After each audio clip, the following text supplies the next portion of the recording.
তো আকর্ষণীয় volleyball tournament উপলক্ষে প্র্যাকটিস চলতেছে এখন, এবং এই প্র্যাকটিসটা সেই ভোরবেলার থেকে চলতে আছে।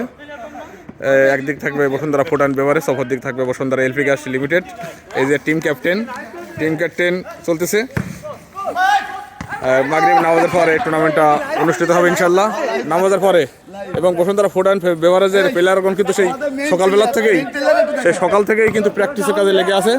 আর আমাদের সে মোস্ট অফ ডাউন ম্যান, আমাদের কোসার এদিকে শাহিন ভাই আছে।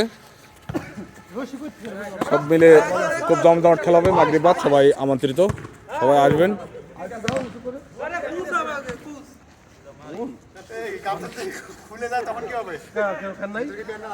চাষা লুঙ্গি মারো কাঁচা। আস্তে আস্তে কিন্তু দর্শক আরো আসতেছে, সাথে প্লেয়ারও আসতেছে।